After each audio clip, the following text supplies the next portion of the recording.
হারিয়েছে, কিছুক্ষণ পরই তার জ্ঞান ফিরে আসবে। এই নাও, বাচ্চাটিকে ধরো। দাঁড়াও দাইপড়ি, এত ব্যস্ত কিসে? অনেক তো কষ্ট করলে, কিছু তো মুখে দিয়ে যাও।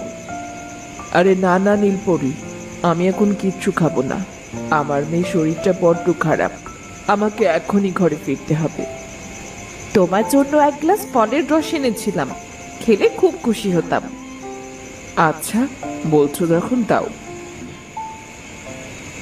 এ কি, আমার মাথাটা অমন ঝিমঝিম করছে কেন?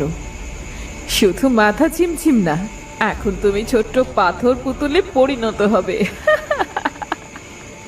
কেউ জানতেও পারবে না লালপরীর মেয়ের সাথে কি হয়েছিল। কিছুক্ষণ পরই দাইপড়িটা একটা ছোট্ট পাথর পুতুলে পরিণত হলো।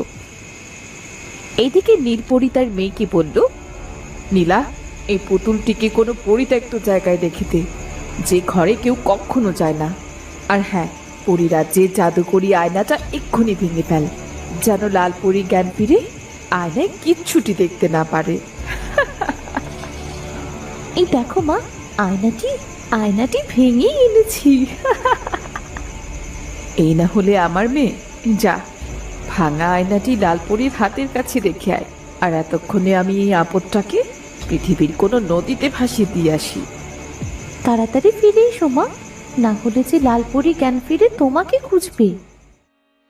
নীলপরি যখন বাচ্চাটিকে নিয়ে পৃথিবীতে এলো, তখন আকাশে মেঘ জমে চারদিক অন্ধকার হয়ে প্রচন্ড ঝড় উঠল। আহ, ঝড় ওঠার আর সময় পেল না। উফ, অলক্ষণে ঝড়, মরতে মরতে এখনই তোকে উঠতে হলো। না না, আর দেরি করা ঠিক হবে না। এই মেয়েটার ডানা দুটো ভেঙে একটা নদীর জলে ভাসিয়ে দিই, বাঁচলে বাঁচলো, আর মরলে মরলো। যা, এবার সারা জীবনের জন্য পৃথিবীতে যা, অভাগী কন্যা। এসেছিলি রাজরানী হতে, হয়ে গেলি অভাগী রানী। কিছু সময় পর লালপরীর জ্ঞান ফিরে এলো। সে তার বাচ্চাটিকে খুঁজতে লাগলো। আমার আমার বাচ্চা, বোন, আমার বাচ্চা কোথায়? বোন রে, সে কথা আর বলিস না। তোর বাচ্চাটিকে নিয়ে দাইপড়ি পালিয়ে গেছে। তাকে পরিরাজ্যের সব জায়গায় খুঁজেছি, কিন্তু কোথাও খুঁজে পাইনি। এ কি বলছিস তুই? আমার কলিজা ছেঁড়া ধন সে কেন আমার কাছ থেকে কেড়ে নিল? কাঁদিস না।